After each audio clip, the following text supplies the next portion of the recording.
before I begin, we are going to have the session in a structured manner where we'll be dividing the session into two parts. The first half will be for 35 minutes, and after that, we'll be taking a 5-minute short break, and we'll be back with the concluding points.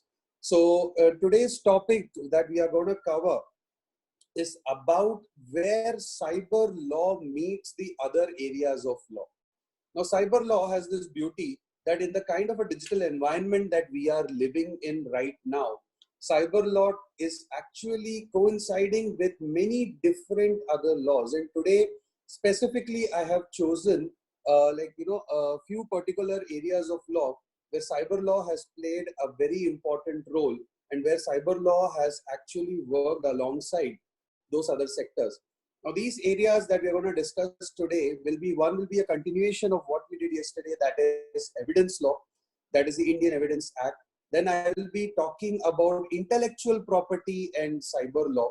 Then furthermore, I would be talking about contract law and e-governance and cyber law. And I would be finally concluding, and let's hope time permits, will be concluding with cyber law and space law. Yes, you heard me right, cyber law and outer space, antariksh, space law. Okay, so let us begin without any further delay.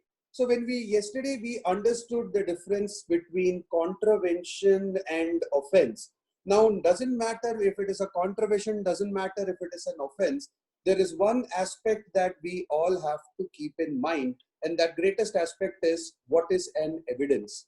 Okay. Now, evidence plays a very important role when we are dealing with cyber disputes, cyber crime disputes, cyber contraventions, and cyber offenses. In that, we have recognized 3 areas which majorly fall under the concept or the ambit or the brackets of evidence: audio evidence, video evidence, text evidence. And a part of this, if we are going to expand it a little bit, what kind of electronic evidences are admissible and acceptable, there we come across computers, compact discs, DVDs, floppy disks, hard drives, thumb drives, then your electronic cameras, memory sticks, SIM cards, PDAs, cell phones. Then we have our fax machines, answering machines, cordless phones, caller IDs, CCTV cameras, all the data collected by those devices, all the data that is stored in those devices, all the data that is associated with such devices will be treated as electronic evidences. And in many cases, the best part is these devices in itself become the evidence that is, submitted in the court of law. Okay, so when we are dealing with evidences, I will be talking about the different sections and the different areas that have coincided with the concept of evidences. The first factor which we need to know is the Section 3 of Indian Evidence Act 1872. I'll repeat myself, Section 3 of Indian Evidence Act 1872, which has spoken about all documents including electronic records for inspection of the court. So there itself, the term evidence has started talking about electronic evidence, which actually makes it a very essential factor when we are collecting evidence in order to deal with a particular situation or dealing with a particular law. Okay. Guys, just a humble request, can we have our questions at the end of the session? Or a lot of people have sent me their questions over email. My email ID will be shared by the organizers. I would request you to keep the questions in the end, or if it's a very big question, please drop an email to me. Okay, that's what I would like to request all of you. Thank you. Because I see there are people are sending me questions on a private chat box. The point is, during the course, when I'm looking at 3 screens, if a question pops up, then my mind automatically starts dealing with the question. Okay, so I would request you to please give me the question at the end of the session, or mail me the questions. I assure you, you will get a response. Okay. Moving further, we also have Section 2, Subclause 1T of the Information Technology Act, which has spoken about electronic records, which include data records, data generated records, image or sounds which are stored or received or sent in electronic form through microfilms or computer generated microfilms. Now, if you notice, Indian information technology itself was very clear about the fact that evidence in an electronic form plays a very, very important role. Because even if one single mistake or one single data is lost, which has been treated as an evidence, it can completely boomerang and affect the entire case, and then the entire situation is lost. Therefore, when we are talking about evidences, one major thing that we need to keep in mind is that electronic evidence has to be handled with care, because they can be easily tampered with, they can easily be destroyed, they can easily be replaced or misplaced, or last but not the least, evidence can be completely made to disappear. Like if physical evidences can disappear, electronic evidences in today's date, it is just a click that actually causes it. Moving further, Section 2 subclause 1R of the Information Technology Act has referred to the concept of information. So where they have referred to the concept of information, they have highlighted about any information generated, sent, received, or stored. Now, sir, what does that mean?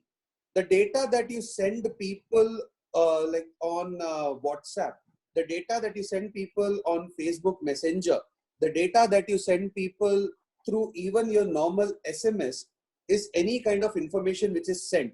Simultaneously, if that information is being sent back to you, if the information is coming back to you, then it will be treated as a situation where you have received information. Yesterday, we had spoken about one particular High Court judgment where we had stated that the blue ticks on WhatsApp, the blue ticks that we see on WhatsApp once the message has been sent, read, if the data has received the particular information, it has been read, it will be treated as a digital evidence, because where data has been sent to the person and the person has received that information. Now, this plays a very important role, because many a times in today's scenario with the current COVID situation, I have had multiple cases. I mean, it was quite funny to say that I've had multiple cases where people have signed contracts on WhatsApp.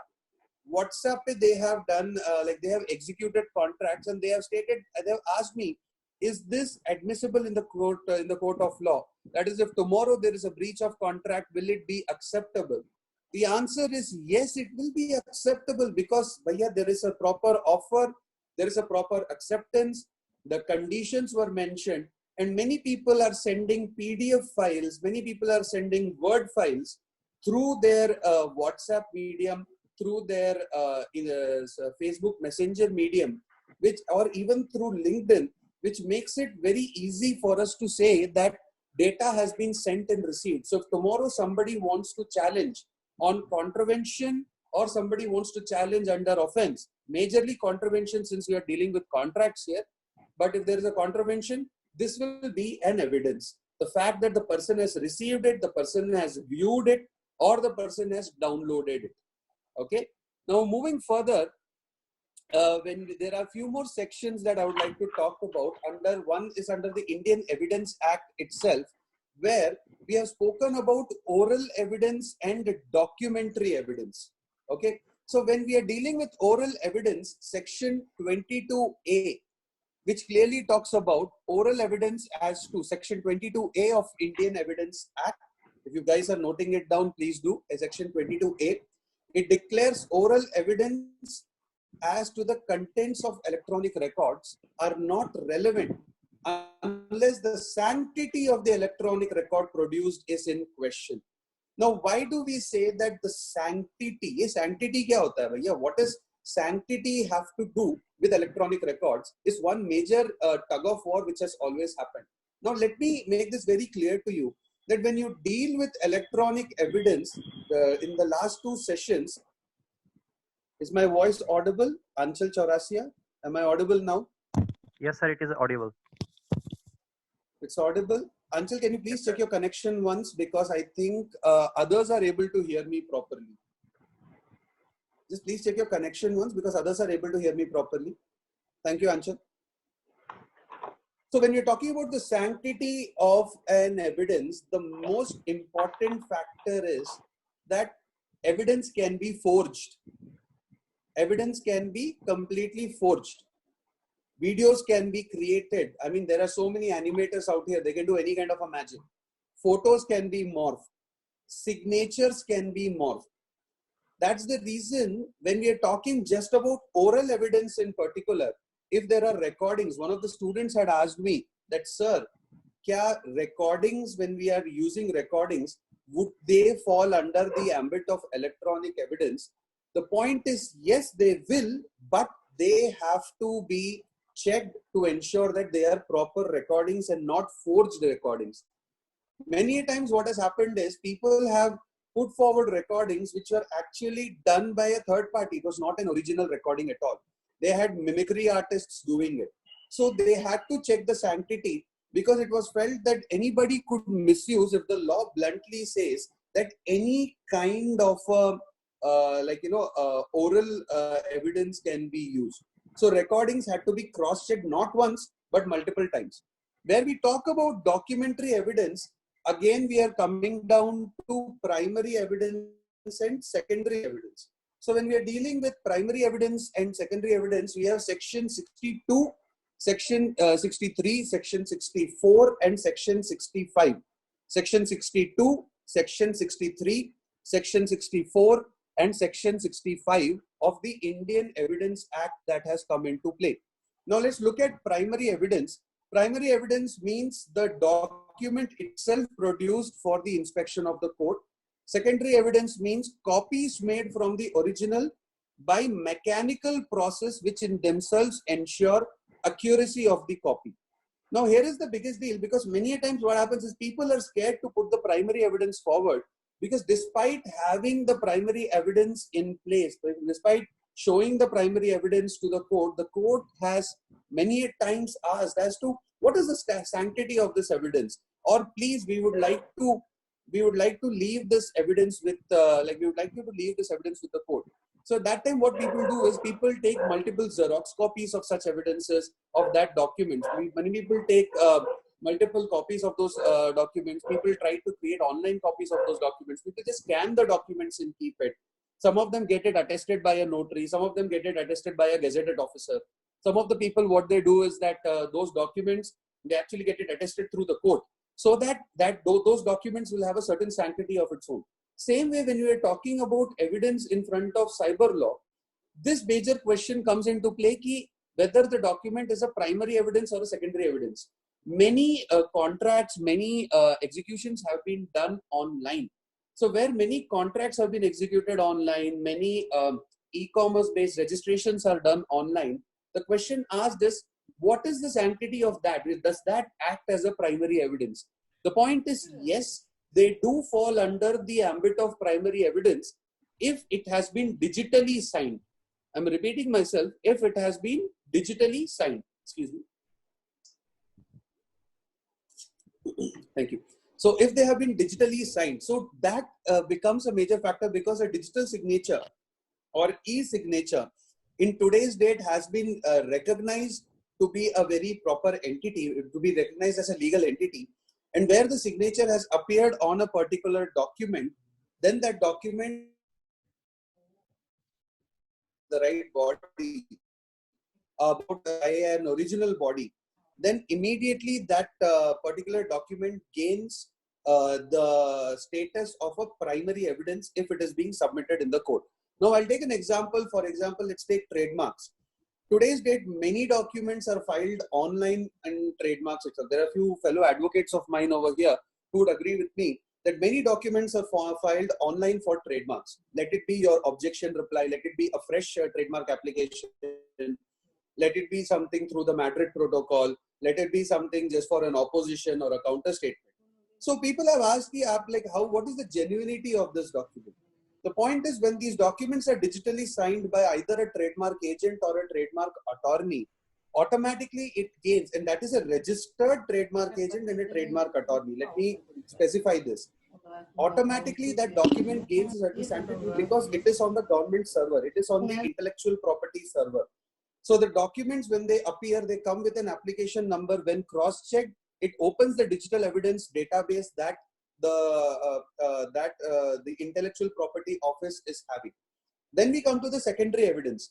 Many times what happens is that we do not have original certificates. So in order to place those certificates in the court as an evidence, we take xeroxes. But secondary evidence is also admissible or is taken in if it has been attested, if it is by a gazetted officer, if it has been cross-verified, it has been cross-checked. So in information technology, this is one major issue, because many times the documents which are used as Xerox copies are just downloads. Those documents have to be cross-verified not once but nearly 4 or 5 times to ensure that they are proper copies and they are not forged copies. Now, for example, many times what people do is they make many mistakes in the affidavits. So when they take a printout or a Xerox of the affidavit, they digitally rectify that mistake. And once they digitally rectify that mistake, they bring that, take a copy of it and they submit it in the court. And unfortunately, what happens is that those are minor mistakes or minor changes which sometimes are not seen. So as legal practitioners or as fellow lawyers, when you're dealing with primary evidence or secondary evidence, which you are either bringing, which you are placing in front of the court, or if your opponent is bringing in front of you, always make sure that it is cross-verified not once, but nearly 4 or 5 times to ensure that there is no digital tampering with the evidence. So this is the gist I'm giving about the evidence factor, about how, where evidence meets information technology. Now, another major factor that where evidence meets information technology is the physical evidence. Now, physical evidence can be your devices such as your phones, hard disk, pen drive, which we have already discussed. So when these digital evidences are used, are portrayed or placed in front of the court, they have to be handled with care.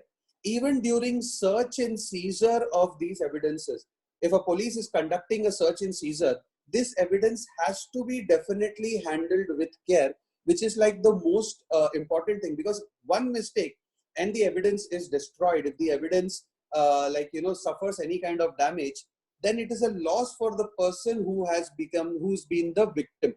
So to put it in a nutshell, since the current scenario, technology is dynamic, information technology is dynamic, therefore the Indian Evidence Act, the IPC that is supported by the Indian Evidence Act, have to keep upgrading itself along with the Information Technology Act to be able to match up with different types of evidences. So where there is a forensic evidences include DNA also. Now there is an upcoming field called as bioinformatics. Now bioinformatics is such a dangerous field because that is where biotechnology and information technology are coming together. And that is basically, we're talking about human genetics, human DNA, and information technology is coming together. So it's just a matter of time before cloning becomes a very regular entity, cyborgs or androids become a very regular entity, and artificial intelligence, which will have the capability of having human genes, will become a very common entity. It's just a matter of time before it happens, and that is where bioinformatics is playing a very important role. So where bioinformatics becomes a law in itself, that is where information technology and evidence have to work together. Because if tomorrow an artificial intelligence murders a human being, or an artificial intelligence decides to perform an action that hurts another human being, then it will be very difficult how to punish such kind of an artificial intelligence, because the current scenario say that this is not even a human being. But when it becomes an artificial intelligence, if there is an evidence, if there are provisions in the evidence law that says, the Evidence Act, that says that this evidence can be used even against an artificial intelligence, and where the IPC upgrades to support it, and if the information technology creates a complete umbrella around it, then we are ready to face the future.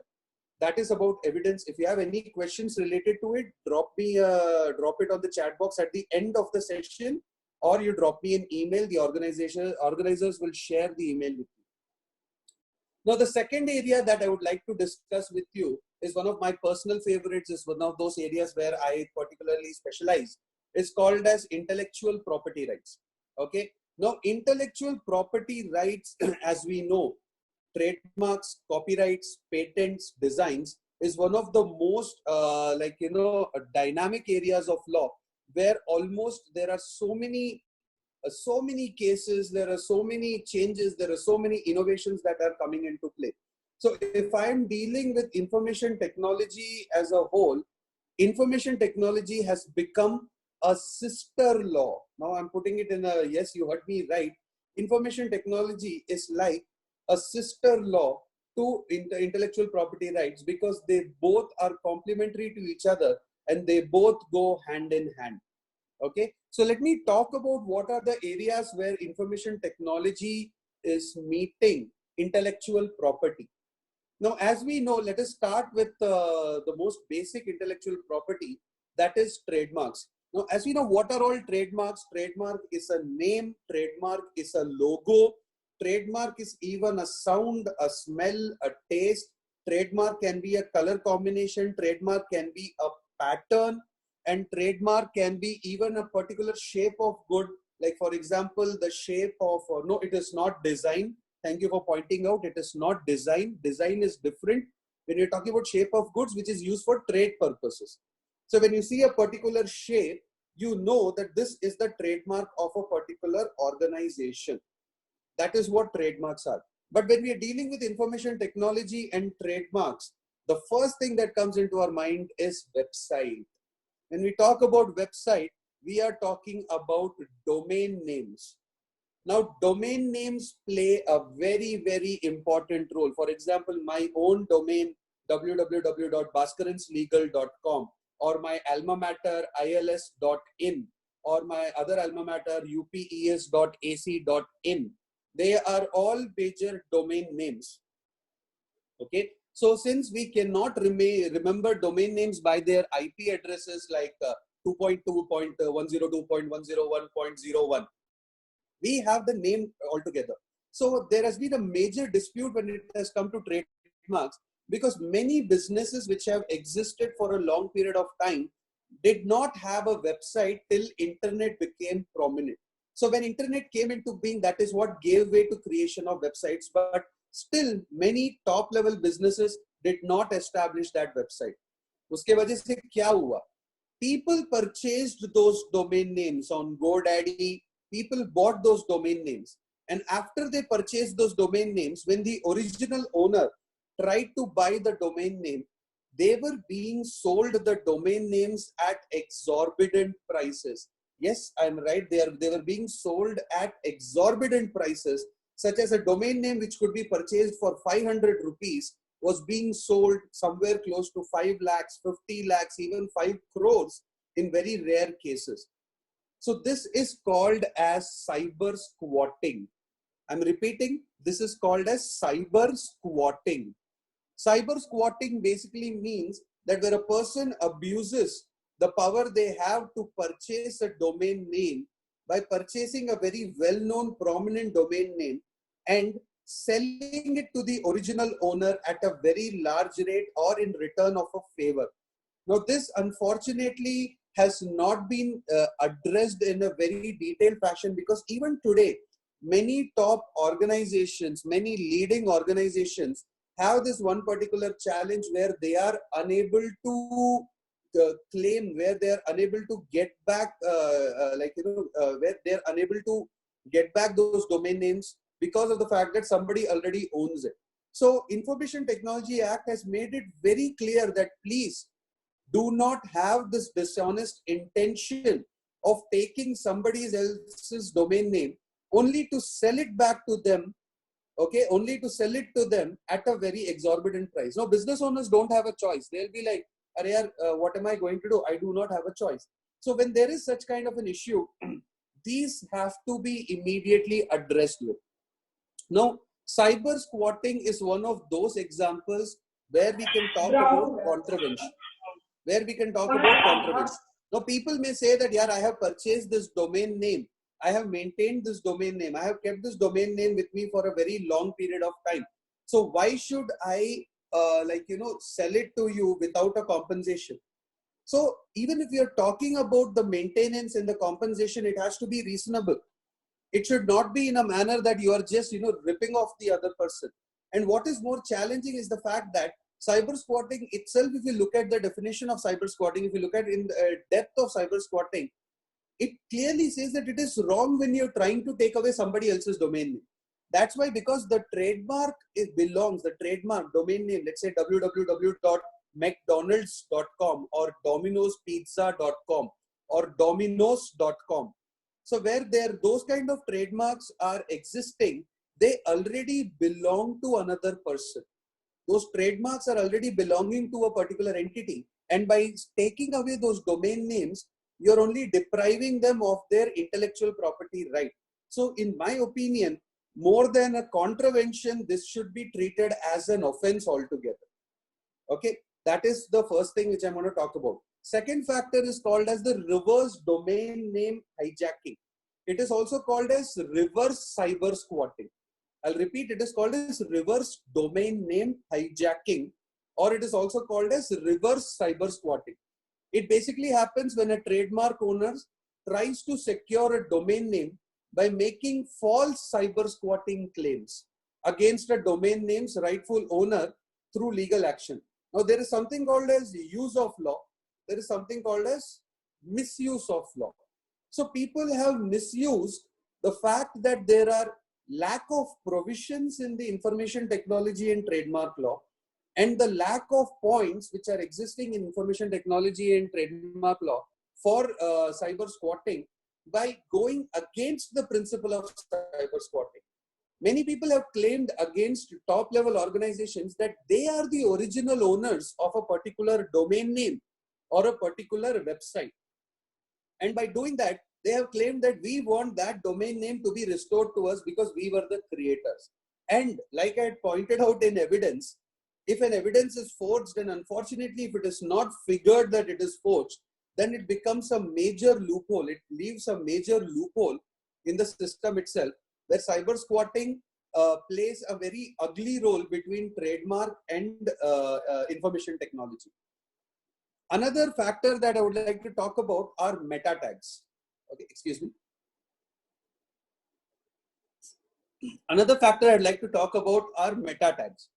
Now, we all know hashtag. The second we put up an Instagram post or a Facebook post or a LinkedIn post, we say hashtag XYZ, hashtag this, hashtag that. Now, I have a legal blog where I say that hashtag legal blog, hashtag IPR, hashtag cyber law, or hashtag whatever, hashtag advocates. Same way, there is something called as meta tag. Now, meta tag is basically an element of web pages that is also known as meta elements. Okay, what does this meta elements means? Now, meta tag provides information about the page description, and most importantly, it talks about your keywords that are there in those pages. If you understand what are keywords, now for example, if I were talking about McDonald's, the keyword is burger. Burger becomes a keyword. Okay. Same way, if I am talking about, let's say, for example, Flipkart, one of the keywords are shopping. One of the biggest keywords will be shopping. Apart from that, what else will it have? Technology. Apart from that, what else can have? Cosmetics. Apart from that, online shopping. Most importantly, cash on delivery or COD. So many times what people do when they create their own websites, that they link multiple meta tags with their websites. So when they are linking those meta tags with their websites, when a person starts searching for those keywords on Google or any search platform or any search engines, these people who have created a duplicate website, I'm repeating myself, these people who have created a duplicate website of the original website, that is Flipkart ka duplicate bana diya, Amazon ka duplicate bana diya. So when they have all the meta tags of Amazon and Flipkart over it, then immediately when those words are searched, these people's websites start showing. That is one. Second factor is, when I search for Amazon on Google, I will find Amazon, the original Amazon, but I will also find the duplicate website also over there. So there, when I find the duplicate website also over there, immediately there is a confusion that is created in my mind ki yaar original kya hai. The duplicate might be selling the goods at a much more discounted rate. The duplicate might be giving me multiple offers, might be giving me more options. But whatever it is, by the end of the day, wo duplicate hai, wo original nahi hai. That is one of the biggest challenges which comes down to domain names and meta tags and cyber squatting. where trademark and information technology is concerned. The other area where information technology plays a huge role with intellectual property rights is your computer softwares. Yes, my friends, computer softwares is where information technology and copyright, they both come together and they have a Rudra Tandav of their own. Why do they say that यार इसमें अलग रुद्र तांडव क्यों चल रहा है, क्यों उसमें अलग खिचड़ी पक रही है? People ask that question. One of the most funniest things that I have noticed is that our country is one of those very few countries. It's a very curious, either funny is a wrong usage of words. A very curious thing is that our country was one of those very few countries, or probably one of the only country, which copyrights a software and not patents a software. While in USA and other countries in European Union, softwares are patented, India में software का copyright होता है. People tend to copyright the softwares. Why? Because the software is a result of a language such as C, C++, Java, Python. There are so many different software codes. So when all these codes are coming into play, these codes are designed in a particular way that they are called as languages. And where they are called as languages, we have brought them under the ambit of copyright. Furthermore, another factor is that when we make changes to these codes, when these codings are changed, then we can actually create a completely different software altogether. So where we are creating a completely different software altogether, we can always say that there is a major percentage of difference between this software and that software. So therefore, we are claiming a copyright protection on these softwares. So some of the types of softwares that we are talking about, so some of the factors where IPR and information technology are meeting each other, one area is freeware licenses. Now, what is this freeware licenses is one question that we have to look at. Before that, this first half is going to end in another 5 minutes. So just in case the screen suddenly goes off, do not panic. Log in after 5 minutes. Okay. So our first session is going to come to an end. So I'm just giving you all a heads up. But anyway, so let me go back to what we were discussing. One factor is the freeware license. Software licensing में एक होता है freeware license, where a software is created, it is put in a common server or a common domain, and anybody can access those softwares. So even though it is a copyrighted software, the person has allowed people to use it. You may argue with me by saying that, sir, isn't it copy left? But in such cases, freeware licensing may you mention it. But the only difference is that you somewhere around the corner have to mention or give credit to the original creator of the software. Second, we are talking about is an open source license. Now, what exactly is an open source license? In open source license, as the word itself says, that it is an open code. It's an open source code that is available, which anybody can use. So where we are talking about an open source code, then it is openly accessible to any person out there. Any, like you want an example of, yes, I will give the example by the end of the session, Shubham. Thank you. Okay. So when we are talking about an open source licensing, there are certain codes which are dealing with open source codes, such as for genetic engineering, there are certain softwares. For certain medical equipments, there are certain softwares. So those softwares all fall under the concept of open source because they are a common base software that is applicable to all. That will basically work freely with everybody. So about the source code, a particular software is designed or constructed. Let's talk basically about the intellectual property. So people had asked me examples of freeware license and open source license. So in freeware licenses, the examples would be your WinZip, and then you have your example would be your Linux, sharewares, then your Microsoft Word, the Google Toolbar that you download. So they all fall under freeware licenses, okay, freeware softwares. At the same time, when you are talking about open source licenses, few examples can be your Apache HTTP server or a few particular OS Commerce based servers. So all those factors fall under your I mean, I don't think it's that like worrisome if my video is a problem. As long as you people can hear me, it's fine. Okay. So all those factors will fall under freeware licenses and open source licenses. Another factor is your shareware licenses. Now in shareware licenses, what happens is you have a software that is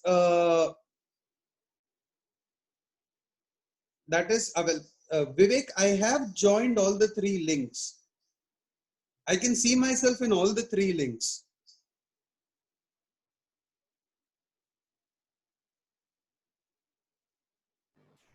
Am I audible?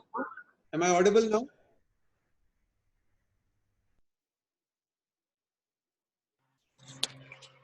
Sir, here again you are on the same link for twice. See, I understand every time I'm clicking on the 2 different links, I'm coming back to the same window. Okay, I'll run it by Vivek. He'll send you all 3 different links. Just a second. Okay, guys, just please be patient with us. I'm just leaving all the 3 links. Please do not go out of it. I'll be just coming back. Just give me a minute.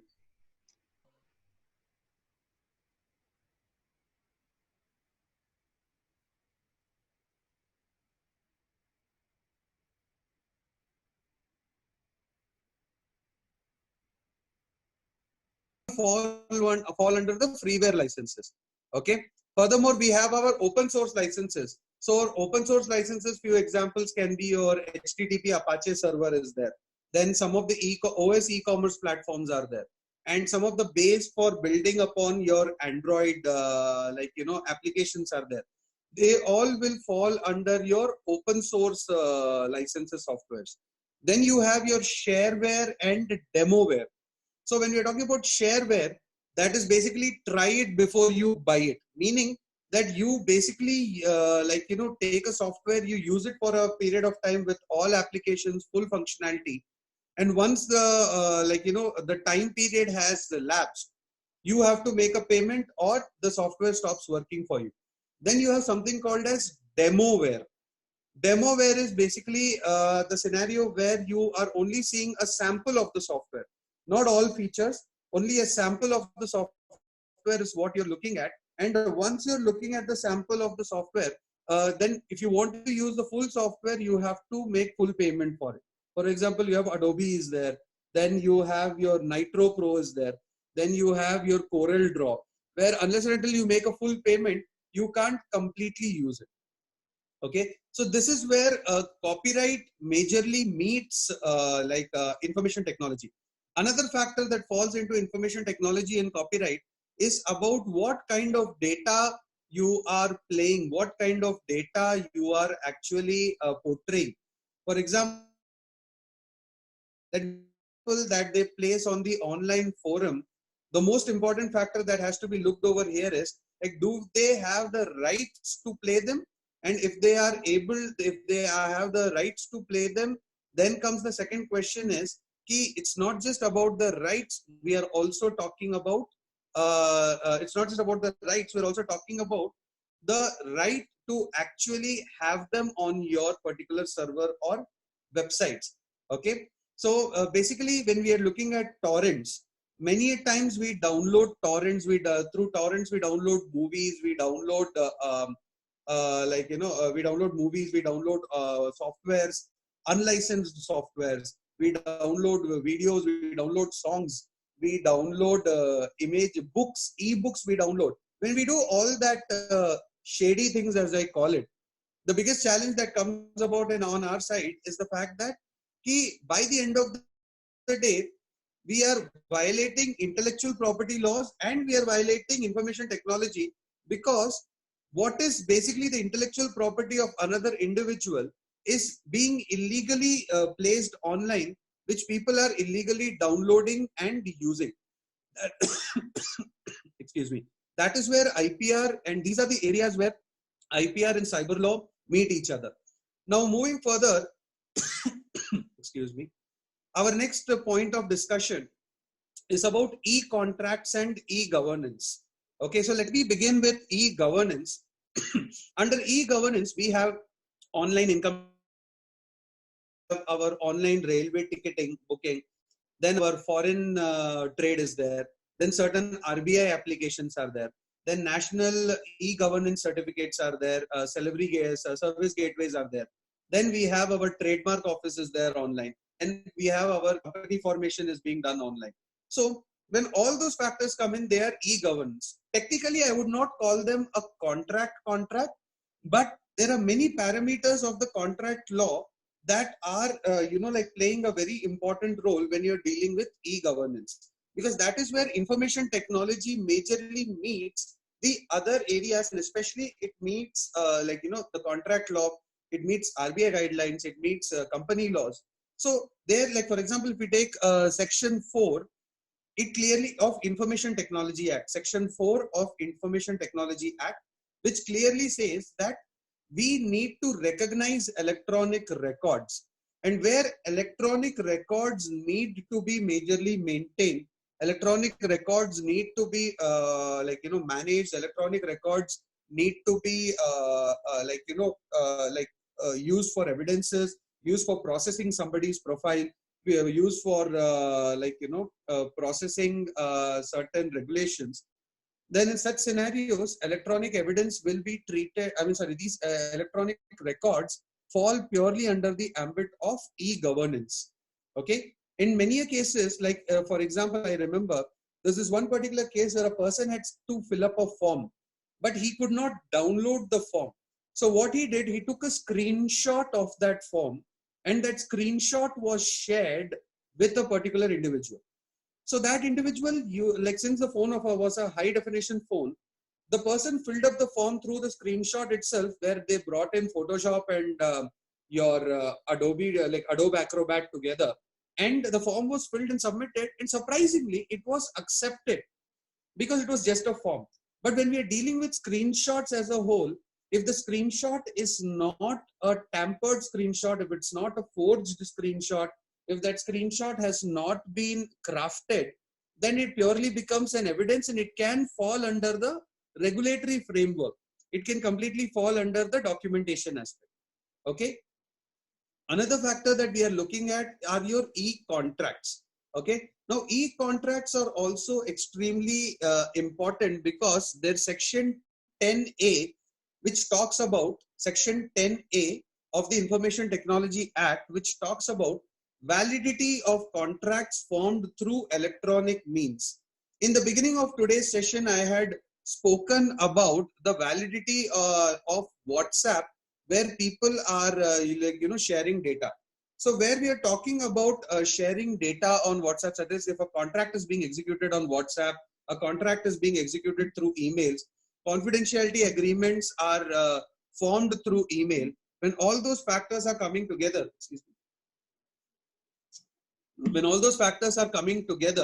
then e-contracts plays a very important role. In the current COVID-19 situation, so many organizations and businesses are still working because of the fact that we have the acceptance of e-contracts. So where we have an acceptance of e-contracts going on, we are able to actually share the contracts. There's a proper offer is going by, proper acceptance is coming from the other side.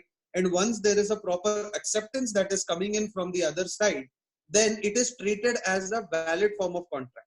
And it is not just that. Many times people are executing confidentiality agreements, non-disclosure agreements, which they send the agreement to their clients or to their distributors or to their, to their manufacturers, to their product engineers, to their designers, who sign it, scan it, and send back over an email where they type that I accept to all the points, all the clauses that are expressed in this particular contract or in this particular agreement. So if I have to elaborate upon Section 10A, so I can clearly say, where in a contract formation, the communication of proposals, the acceptance of proposals, revocation of proposal and acceptance, as the case may be, are expressed in an electronic form or by the means of an electronic record, such contract shall not be deemed to be unenforceable solely on the ground that it has an electronic form. Okay. Just because the contract or the document or the agreement has an electronic form, you cannot eliminate the fact that it is a contract. Doesn't matter if it is electronic or non-electronic, a contract is a contract. Okay. Another factor is that the provisions of the Contract Act completely applies on the Information Technology Forum, where you're talking about e-contract, where you have to have an offer and an unconditional acceptance. There should be a lawful consideration, and there should be free consent, and the capacity of parties should be there. In one of the first lectures, they had asked that if a person of unsound mind is involved, then would that play an important role? One of the questions which was asked in the first session, there I had I had not replied to it because of the paucity of time. But where then unsound mind is involved, the same factor comes in that there is no consensus ad idem. That is, there is no free consensus altogether. So there is no free consent altogether. So therefore, a person of a person of an insane mind or who is intoxicated, his points will not be taken into consideration when you're dealing with the ability to contract or the ability to perform any action on the cyber frontier.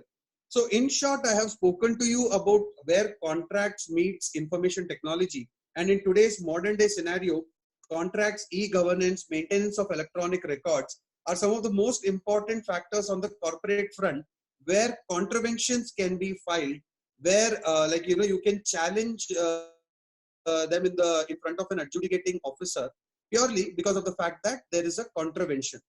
Okay.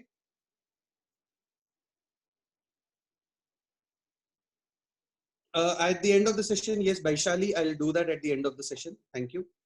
Okay. So moving forward, I have one particular surprise for you. That is that one particular topic which I had mentioned about in the beginning is cyber law and space law. Yes, cyber law and space law. So maybe you can grab a popcorn and listen to it right now. Cyber law and space law is one of the most niche areas of law which has started developing itself. And it is such an area of law where you have extremely limited number of people watching over.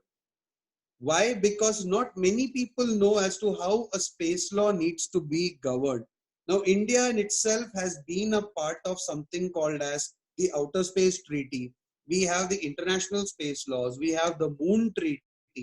And because of which, space, which is considered as the common heritage of mankind, because the space doesn't belong to anybody, and at the same time, the space belongs to all. चांद तो सबका होता है, because हर किसी का एक चांद का टुकड़ा होता है. This is one factor that has been taken seriously in space law, where they have stated that space as such, the moon as such, the sun as such, the solar system as such, does not fall under the ownership of a single human being. Okay, so because of that, what happens is that it has been stated that everybody has an ownership over it. Ownership means that everybody can say that we have a belongingness to it. So that is what space law has highlighted upon. It says that space is the common heritage of mankind. But here is the most important question. What about cyberspace? ये तो हो गया space, अंत हो गया. But what about cyberspace? The point is, even cyberspace is a common heritage of human beings, because it was created for all the human beings all across the world. It was created for the purpose of usage and for honest, concurrent usage, for valid usage, for no dishonest points, no malicious intention. That is the reason why cyberspace was created. Internet was created for the benefit of mankind. Okay. Same way you have your other services such as social networking is there. The World Wide Web is there. It was all created for the purpose of the benefit of mankind. But space law also was created on the same principle. Recently, what happened is we had Norway. There was a particular issue where Norway was able to actually take down some of the satellites that were already revolving around the orbit. Not just that, the International Space Station and many satellites have had scenarios where people from different countries have tried to hack it. Because of that, there are major amount of growing threats. So where I'm talking about cyber and space law, we are talking about a scenario where we can actually see satellites crashing into buildings or satellite crashing into places where there is a large number of human population. We can see scenarios where the entire mission of Chandrayaan, Mangalyaan could be compromised, or some of the biggest, the biggest explorations which are done in cyber, in outer space, which even includes medical research done in outer space.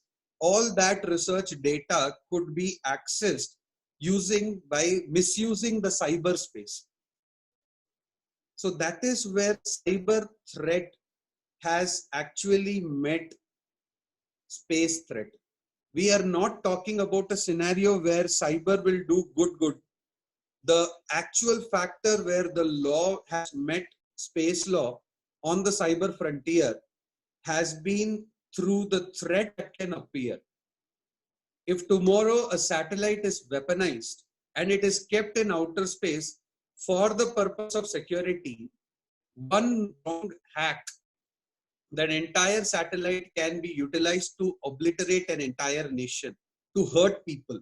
There are weather satellites are there. Our space stations actually have the capacity to have nuclear components.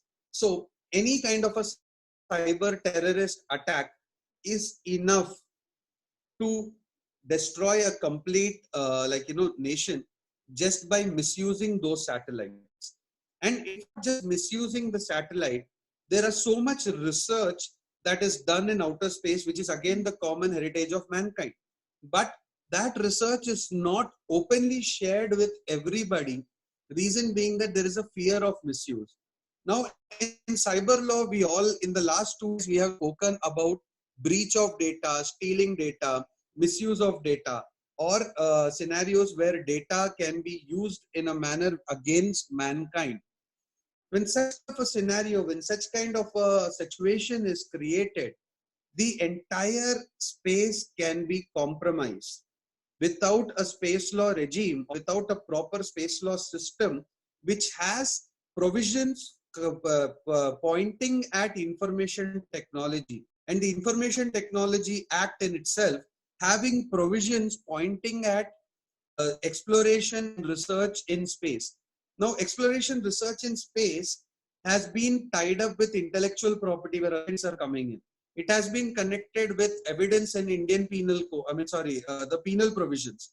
It has been connected with many corporate provisions also. So factors are existing. Then in such a scenario, you need to have a proper legal system, a proper information technology regime where all that data is not compromised. Because I can assure you people that if we make even one single mistake or one single error where we are dealing with space law, and if we are not covering the most dynamic law, that is the information technology, then immediately we are looking at a situation we are compromising our own safety. So therefore, dealing with space law, especially the outer space treaties, where we are dealing with the Moon Treaty, where we are dealing with the international space law regime. So in all such all such aspects, we have to ensure that the law is also going with the changes in the legal system. Okay, the law is also going with the changes in the legal system. Now, one particular person has raised over here a point about ASAT. Now, if you all understand what is ASAT, for those who do not know what is ASAT, we are talking about anti-satellite missiles, anti-satellite weaponry. So, cyber law has to meet the defense mechanism, has to meet the defense laws. Even when we are talking about anti-satellite missiles, where we are talking about airways and space laws also, air laws and space laws. Because if the cyber law is silent about those points, then we are looking at a situation where any day, any country can compromise upon another country's defense system, satellite system, All they have to do is have a working computer with a spoofed IP address and a Wi-Fi that completely belongs to somebody else. Having those codes is enough to compromise the satellite, to compromise the space station, to compromise the research that is done, to destroy a satellite, to compromise an entire nation, to destroy the information shared with the entire nation. Imagine a situation where if a person could get access to the satellites, where we are getting so much data is conveyed through satellites, we are getting so much information through satellites. Tata Sky works on a, like, you know, on a dish TV system. We have our like, you know, internet, which is working on the optical fiber system. Imagine a scenario where all these factors are compromised, like, you know, in a sequence, in such a manner कि एक एक करके जब आप सारा तीनों को एक साथ अगर आप compromise कर दोगे, we are sitting in a place where we have no internet, we have no electricity, where we do not know what is happening in the outside world. Then, my dear friends, we can see aircrafts crashing, satellites crashing, people going wild, and we'll have no decorum, no system. What we are looking at is a total apocalypse. So cyber law has to any day work with space law and other laws, because cyber law is upgrading. Artificial intelligence is slowly starting to replace, like, you know, many human beings. Artificial intelligence has already started replacing in many domains, in many areas. Robotics have come into medicine. Robotics have already been there into automobiles. So therefore, cyber law has to work parallelly with all the laws. It has to work parallelly with medical field. It has to work parallelly with space law regime, automobile regime, chemicals. It has to work with port and shipping, with transportation laws. It even has to work close with the system. With the recent UGC regulation, all the universities have been asked to come out with MOOC videos. MOOC videos. So where all the videos are coming in, that also falls under cyber law. And even now the court has like now gone into the e-court system. The lot of data is being shared. So therefore, cyber law meets so many sectors. Some of the most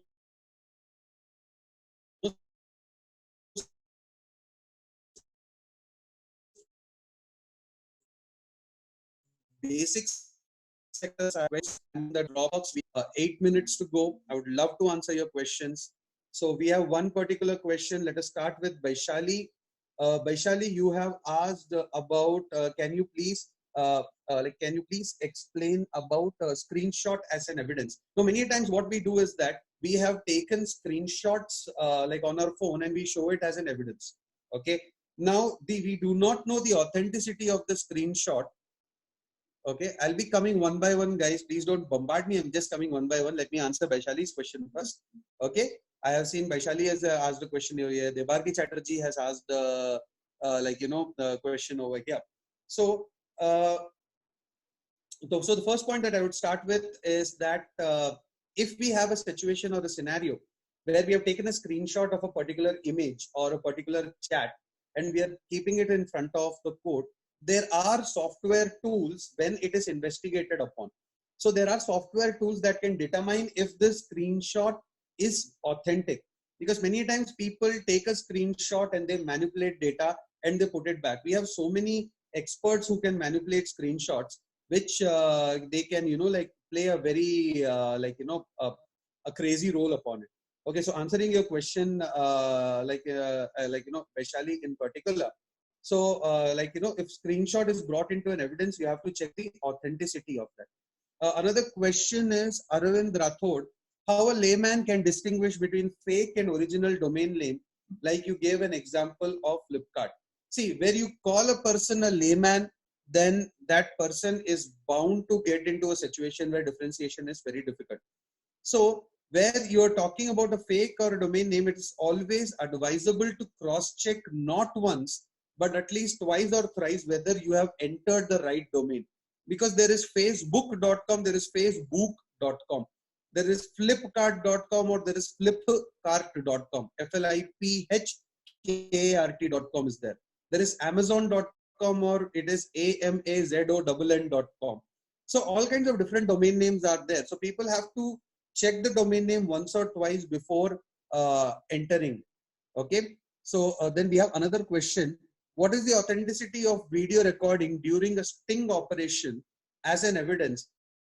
Oh, Achintya, now this is a it's a very good question actually. It's a very important area that, like maybe we can actually explore, because to be frank, there is no proper answer to it.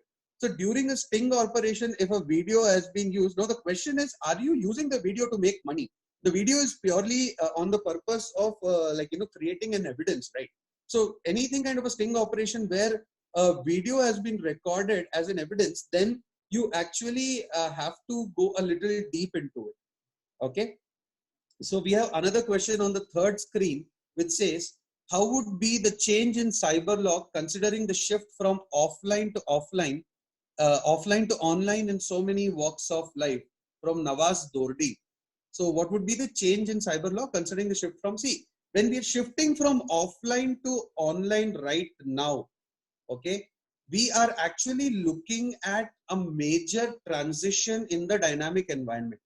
When we are talking about the transition, if tomorrow we have devices that can actually cook our food, when I say devices, I'm not talking about your cooker or microwave ovens. We're actually talking about bringing in artificial intelligence to cook a nice plate of dal chawal for you, or to cook a nice plate of paratha for you. Okay, if they're just cooking all that, then the question comes, if they make an error, if they make a mistake, what exactly can happen? Okay, so that is one factor that is there. Okay, there's another question that has been asked, tells about some cyber law organizations. You have cybercrime helpline, you have the extreme hackers are there. So they are some of the well-known cyber law bodies that are existing. Which book should be referred for cyber law related to all sections? Best book to start with is always the Bear Act. Okay, best book to start it with is with the Bear Act over here. I'm unable to type because a few screens are on my phone also. One screen is on my phone, I'm unable to type, so please refer to the recording if it's possible. So then there is one very nice book written by Mr. Vakul Sharma, and a very nice book written by Dr. Pawan Duggal, which has to be read by everybody, where you can access all the information, all sections, all different case studies. Then there is another question. Sir, are there any international conventions on cyber law or AI, and is India a party to them? Shraddha Pandit. See, we do have many international conventions on cyber laws. Okay. Now, where we are looking at, let's say, for example, artificial intelligence in particular. Okay. Artificial intelligence in particular has pointed out certain factors on the international regime where artificial intelligence has been considered as a very important entity. Okay, so where we are talking about entities, yes, there are certain protocols that have been spoken of on the international forum. So I would say that, yes, there are certain conventions and there are certain. So maybe if you could drop me a mail, I will give you more details about it, because if I start discussing now, okay, I've already started receiving emails from few people. Okay, I've already started receiving emails from few people where they have asked their doubts. I'm really appreciating that. I would expect you all, if you have more doubts, just put it over an email, just in case, since our session is actually a little short over here. Okay, so one of the questions that was asked over here was that, do we have a particular kind of, let's say, a convention or an international convention on artificial intelligence? So there have been a lot of United Nations activities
Am I audible on all three screens? There is a major network drop on my side.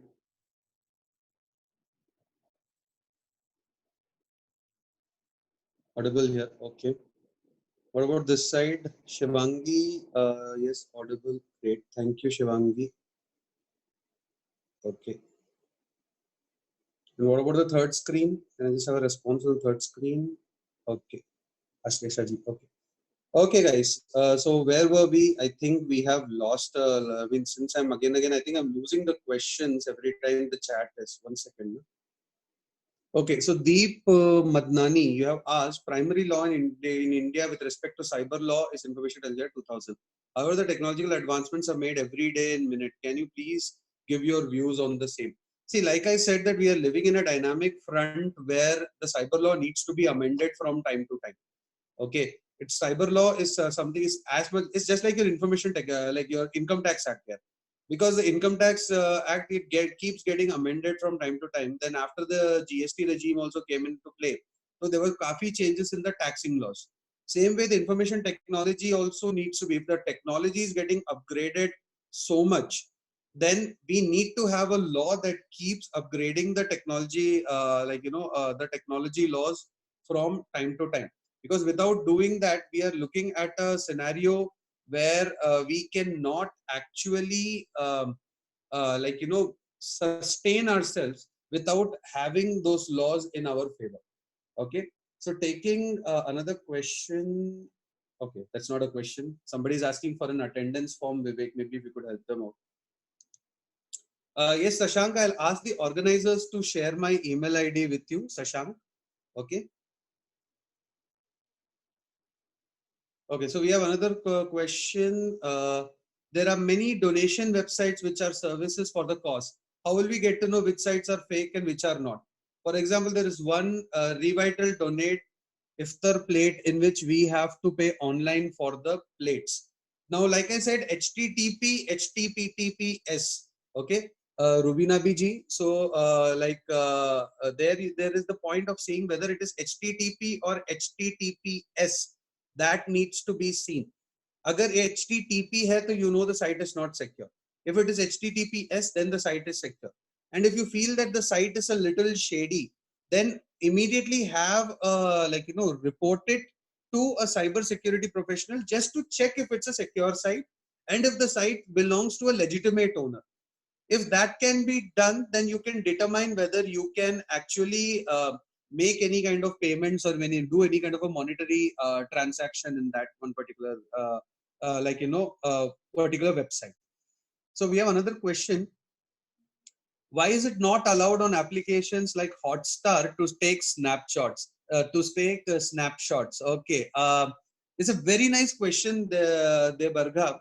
See, when do people take snapshots here? People take snapshots in order to, for many reasons. Okay, modern day scenario I have seen, people take snapshots to show people ki dekh main kya dekh raha hu. See, I'm watching Avengers Endgame. See, I'm probably watching Money Heist. I'm watching Game of Thrones. That is one thing that people do. Another factor is many people shorts in order to create memes, trolls or memes, as we can as we call it. And furthermore, many people also take snapshots just for the purpose of having record of what they have been doing or just for their own entertainment purpose. Now, when you take snapshot of a live screen where you are viewing something very important, where you are viewing somebody else's media content, it does amount to a copyright violation. Because how can you take photographs or videographs? Because agar aaj aap snapshot le sakte ho, there are softwares that allow you to record the entire video in the course of the entire movie or TV series, which is being showed by Hotstar. Okay, so in such a scenario, what happens is that it is best if Hotstar, Netflix, Disney, that is Disney Hotstar, Netflix, your Amazon Prime, they prevent people from not just taking snapshots, but also to stop people from recording screens. That is the reason why it is done, Debarga.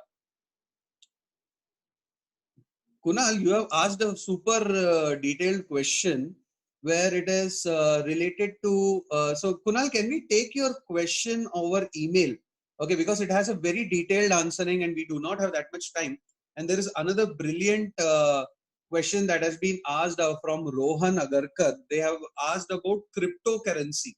So cryptocurrency or bitcoins, as we all know, is probably going to be, there is a very high possibility that it may replace your entire system of money.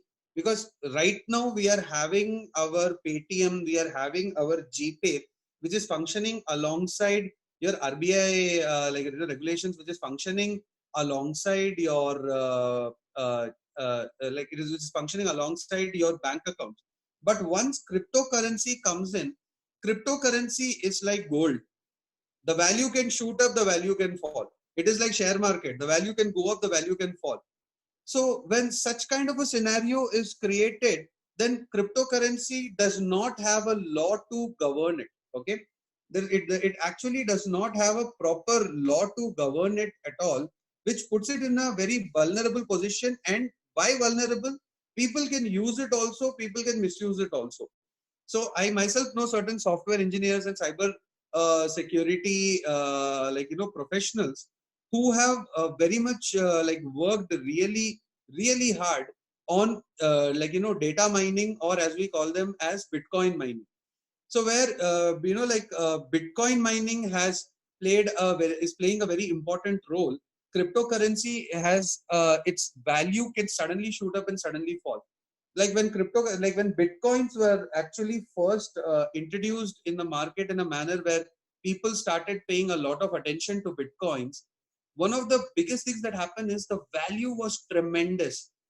I have met people who have owned bitcoins which were in crores, who had bitcoins valued in crores, but in the very few subsequent months the value collapsed like anything.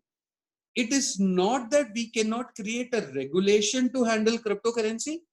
The challenge we have is that we do not have a system to understand how to legalize cryptocurrency, because our experts have advised in first understanding the sanctity behind a cryptocurrency before actually bringing it into the market for sale, purchase, or bringing it into the market for investment. Like a person who's probably been into Bitcoin mining for like last 20 years, ever since Bitcoin first made an appearance, where cryptocurrency made an appearance. If anybody who has been who just starts to use cryptocurrency for like so many years, can just aankheं band karke wo ghar kharid sakta hai. But then what are the tax liabilities on that? Where is that money coming from? What are the tax liabilities on that? Acha chalo tax liability hai to bhi koi baat nahi. What are the RBI regulations that are going to back it up? Chalo RBI regulations ki bhi koi baat nahi. How will you convert that money? Like if suppose today I have cryptocurrency worth 10 lakhs and tomorrow it becomes 20 lakhs, day after tomorrow it becomes 30 lakhs, I can just buy anything. Then value of money itself is questionable. So that is the reason why people are unable to answer in a country like a developing country like India. Cryptocurrency is exactly okay. And there's one more question, which is what about diplomas in cyber law? Is it useful in practice? What are the benefits of it? See, frankly, I'm a diploma holder in cyber law. I'm a postgraduate diploma in cyber security. So it has its own advantage, but then I'll be very frank with you. Theoretical knowledge. Okay. So अगर theoretical knowledge आपका एक side है, तो you can definitely on an academic front you can do very well. But जहाँ पे आपका practical knowledge की बात आती है, so it is only possible through practice and regular practice only. Okay. Thank you, Aniket. Thank you for the appreciation. I will just take one more question because we have a major paucity of time and I have another session coming in another half an hour. So I would love to take just one more question over here. So let's see who's the lucky one who can take this question. Okay. So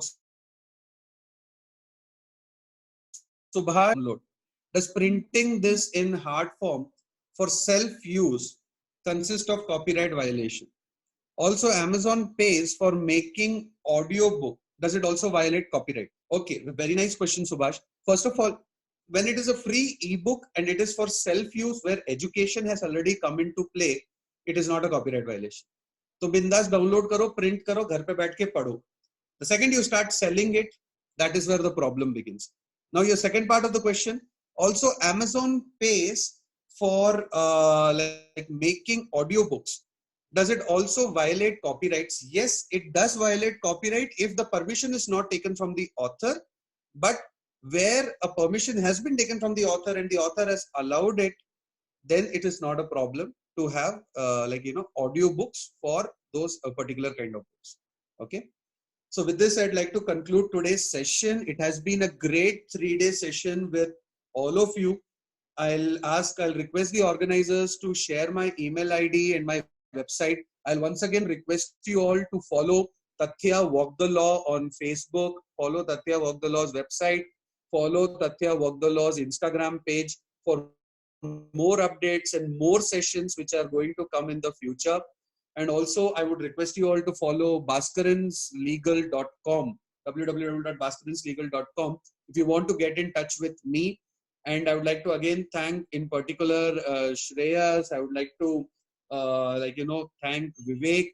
I would like to thank the entire team of Tathya Law. And from Baskarins Legal, I would like to thank Janil Shah and Utkarsh Matiko. Okay, Utkarsh Matiko is a final year student of Bharati Vidyapeeth, and Janil Shah, final year LLB student of ILS Law College, for really working on the research for making this session possible. So once again, I'd like to thank you all. And if you have any queries, any questions, you have my email ID. Feel free to drop me an email and I will respond to it. Or you can always find me on the social media forum by the name of HB Space Keshava. Thank you. It's been a great honor. Nandri Vanakkam. Have a good day. Vivek, we can, I think, end the session.